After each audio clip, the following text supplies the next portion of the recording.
The truth behind the King of Christmas, Bing Crosby's incredible career. Whenever holiday season rolls around, we can't help but hear the wonderful Bing Crosby tunes playing on the radio or in a department store, getting us into the Christmas spirit.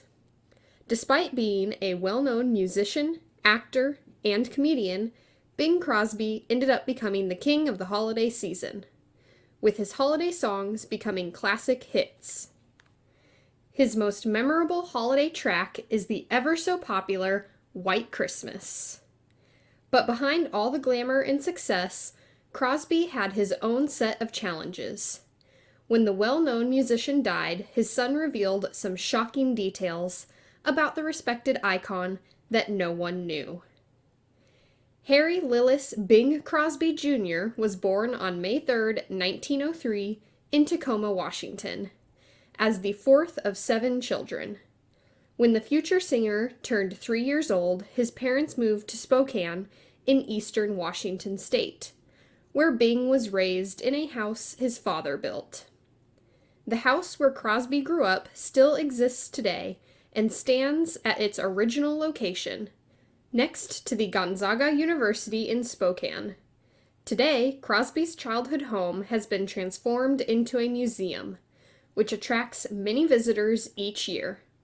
The museum houses over 200 Crosby items, including his Oscar for his performance in the musical comedy-drama film Going My Way, 1944. Truth about his nickname. Although his given name was Harry Lillis Jr., Crosby's friends called him Bing, a nickname that would stick with him for the rest of his life. But why was he called Bing? When Harry was 7 years old, his friends started to call him Bingo, taken from a comic strip in the local newspaper. But Bingo was a bit too long for a nickname, and therefore his friends shortened it to just Bing. Before long, no one knew Harry. Instead, they simply called him Bing. Everyone except for his mother, Kate, that is. Over the years, there have been several explanations behind Crosby's stage name. In 1937, Crosby told American actress Joan Blondell his version. "Well, I'll tell you. Back in the knee-breeches day, when I was a wee little tyke, a mere broth of a lad, as we say in Spokane, I used to totter around the streets, with a gun on each hip.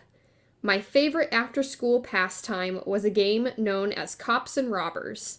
I didn't care which side I was on. When a cop or robber came into view, I would haul out my trusty 6-shooters, made of wood, and loudly exclaim, 'Bing! Bing!' As my luckless victim fell clutching his side, I would shout, 'Bing! Bing!' and I would let him have it again. And then, as his friends came to his rescue, shooting as they came, I would shout, 'Bing! Bing! Bing! Bing! Bing! Bing! Bing! Bing!' But Crosby was just kidding.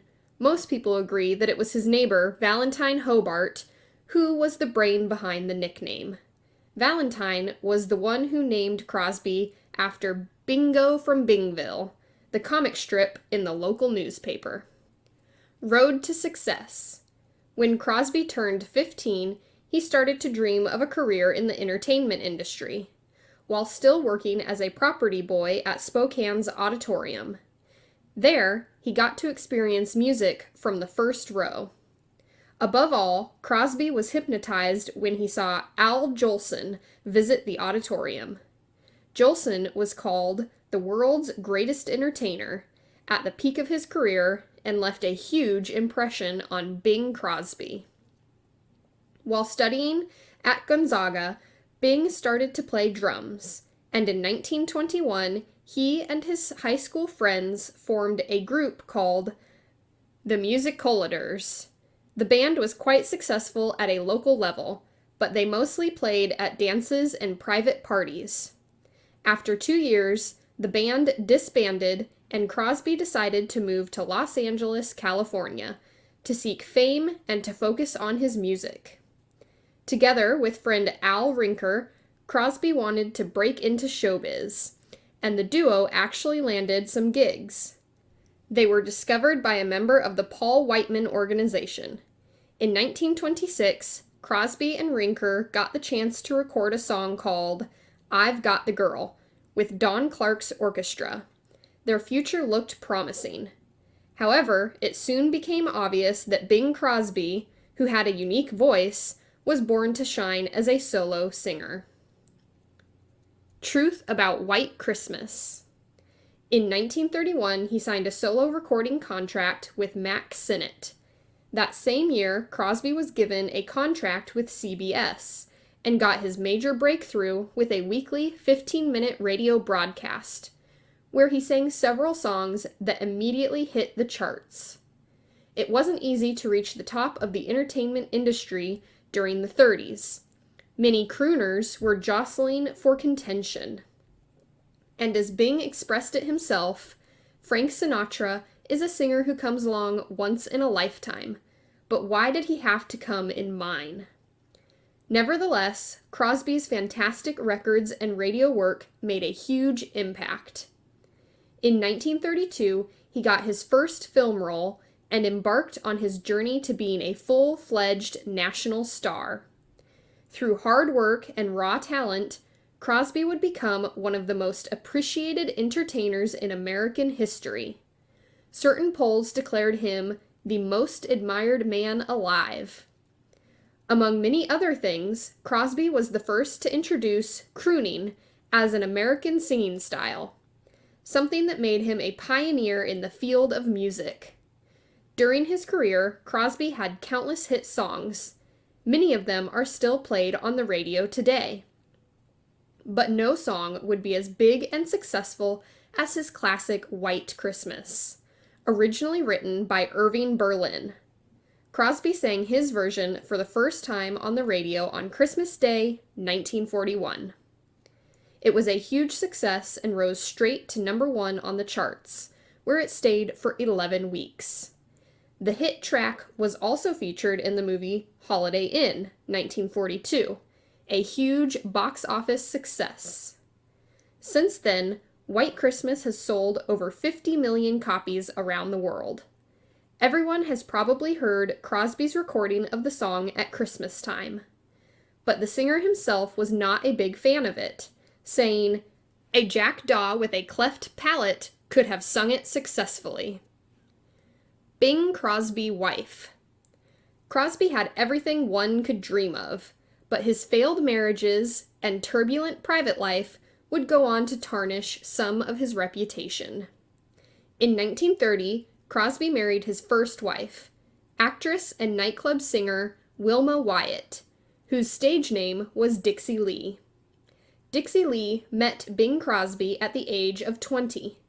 The couple tied the knot at the Church of the Blessed Sacrament in Hollywood, during a time when Crosby's career was skyrocketing. But Dixie had also made a name for herself, and was better known than her husband at the time, something that was well illustrated when the Associated Press reported that Dixie had married a man called Murray Crosby. Bing and Dixie immediately became one of the hottest celebrity couples in the United States. Together, they had 4 sons: Gary, twins Dennis and Philip, and Lindsay. On the surface, everything looked normal, and Bing and Dixie created a stable home for their boys to grow up in. But behind the scenes, cracks were appearing in their whirlwind marriage. After only 6 months as a married couple, Dixie announced she wanted a divorce. Very shy and sensible. The news hit like a bomb in Hollywood, and became even more of a scandal when Dixie said that the reason for the divorce was mental cruelty. Yet just a week after announcing the big news, Dixie changed her mind and the couple reconciled. Dixie was a shy and very private person by nature, but as her husband became a star, the couple were often invited to parties. Dixie drank to be social, but reportedly she couldn't really control her drinking. She drank at the same pace as Bing, but her body couldn't handle it. Her drinking problem worsened, and eventually Bing considered divorce because of this. In January 1945, Dixie was rushed to the hospital after collapsing with a respiratory infection. Crosby followed his wife to the hospital and stayed by her side all night as Dixie hovered between life and death. In the following years, divorce rumors continued to haunt the couple. The media could be pretty evil, even in those days, but it seems that there were elements of truth in the speculation that the couple lived separately from time to time. Dixie Lee died from ovarian cancer in 1952, just 3 days before her 43rd birthday. The loss of his first wife took a heavy toll on Bing. I will never talk about my grief at losing her, but in the years ahead, I'm going to sorely miss her love, steadfast and constructive support, Bing Crosby said. Second wife. After Dixie's tragic death, Crosby dated several famous women in Hollywood, while trying to raise 4 teenage children on his own. He had relationships with icons like Pat Sheehan, Inger Stevens, and Grace Kelly before meeting his second wife, actress Kathryn Grant. Bing and the beautiful Kathryn walked down the aisle in 1957. She was more than 30 years his junior.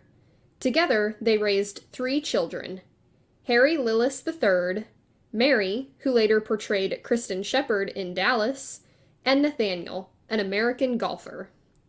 Kathryn and Bing stayed together up until the day he died, but Crosby is purported to have slept around and engaged in several affairs with other women. Ties to the mafia. Crosby was a kind-hearted man who supported a number of causes that he believed in. For example, he stood up for black performers working in Hollywood. Crosby saw the inequality and was a huge fan and friend of Louis Armstrong. At the same time, Bing is said to have had close ties with the mafia, just like his colleague Frank Sinatra. According to documents released by the FBI in 1999, Crosby liked to gamble and ended up owing money to the wrong people. He even had to borrow a large sum from Sinatra to avoid being killed by the mob, according to The Guardian. Crosby was so addicted to gambling and golf that he did not care who he consorted with, according to journalist George Gordon. Eldest son allegations. After Crosby's unfortunate death, his eldest son Gary wrote a book that revealed some very details about the much-loved icon, details that would tarnish Bing's reputation. Gary released his memoir 6 years after his dad died from a massive heart attack in 1977. In his book, Gary describes his father as a cruel, cold, remote person. Many were shocked when they read Gary's descriptions of his father. According to Gary, Bing was obsessed with his son's weight and very critical of it. Sometimes he would hit Gary with a belt if he didn't reach the weekly goal that Bing forced upon him. We had to keep a close watch on our actions. When one of us left a sneaker or pair of underpants lying around, he had to tie the offending object on a string and wear it around his neck until he went off to bed that night. Dad called it the Crosby Lavalier. At the time, the humor of the name escaped me, Gary wrote in his book, Going My Own Way.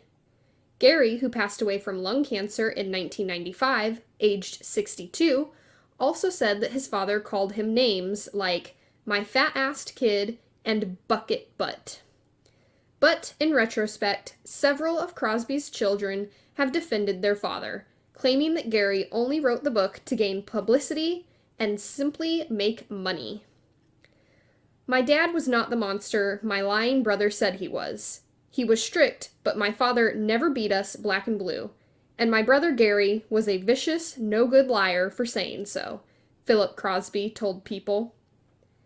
In 2019, Gary's younger half-sister, Mary Crosby, revealed that her brother regretted what he had done to the family and his father's legacy.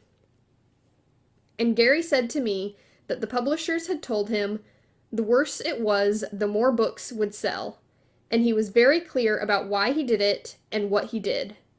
and years later he apologized profusely to us. But by then the damage was done, Mary Crosby told the Daily Express. Bing Crosby was truly a special man in many ways. We can, of course, discuss and have opinions on how he was as a father and husband, but his legacy in entertainment speaks for itself. He is and remains one of the greatest artists we have ever known. Thank you for watching.